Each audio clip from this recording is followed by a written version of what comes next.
Fox 6 News at 10 with Ted Perry, Mary Stoker-Smith, Chief Meteorologist Vince Candela, and Tom Pippin Sports. Because your news team matters. At 35 years old, a Waukesha woman is being considered a miracle patient. She was partially paralyzed after falling to the floor in her own home. But now she's back on her feet thanks to a stroke of luck. Our Jeremy Ross has a story you will see only on Fox 6. Time is merely a measure of events, a distance between past and present, and a resource we all share. It was kind of scary. Until it runs out.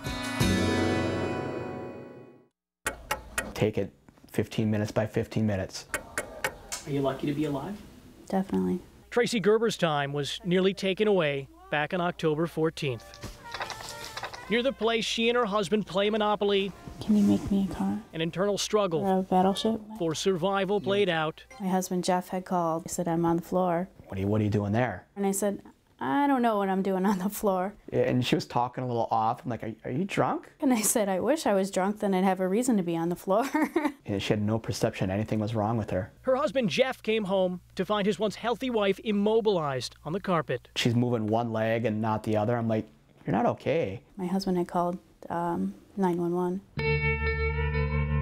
Hours passed between the time Gerber was on the floor and the moment she arrived at Waukesha Memorial Hospital. It's abruptly terminated right there. Tests and images revealed Tracy was having a stroke. A blood clot was choking off the oxygen to her brain, Yeah, threatening her very life. it was definitely some of the worst news you ever received. You could probably not walk again. Tracy was only 35. They tell me it's pretty rare. Time is the essence. Time loss is brain loss. The clock began to dictate what could and couldn't be done to reverse her partial paralysis and save her life. Where it should be coming out here. And Doctors like Robert Lesniak couldn't use special drugs to restore the blood flow to Tracy's brain. Medication would be too risky because too much time passed. But for a special procedure similar to this one, time was on her side.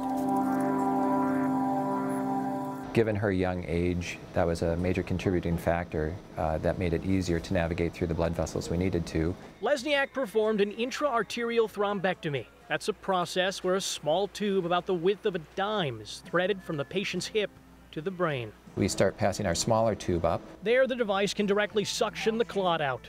The risks were many.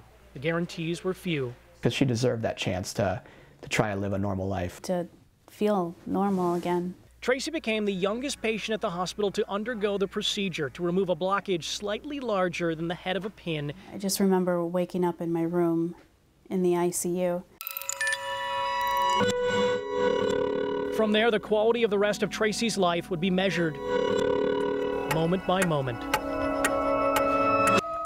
Every 15 minutes they would check to see if I could hold my hand. They'd hold it up and it'd drop.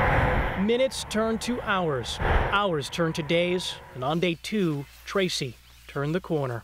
The first moment I walked, that was pretty. Partial paralysis became part of her past. That was pretty cool. She jumped out of bed with a big smile on her face and came walking over and gave me a hug. And it was one of the more gratifying moments in my career. Did I just pay you that money? Thanks in part to a procedure, a woman whose well-being once hinged on minutes can enjoy many more moments, a patient given more quality time to spend with others. Jeremy Ross, Fox 6 News. Well, doctors say Tracy had a small abnormality in her heart that played a role in the stroke. She left the hospital, by the way, after 5 days. While she still has some difficulty multitasking, she has fully recovered from significant brain trauma.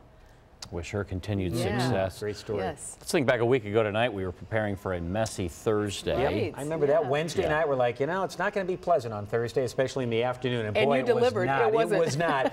Nothing like that for tomorrow. But here's the way things shape up. We do have that mix of precipitation types here in southeast Wisconsin. Between now and 6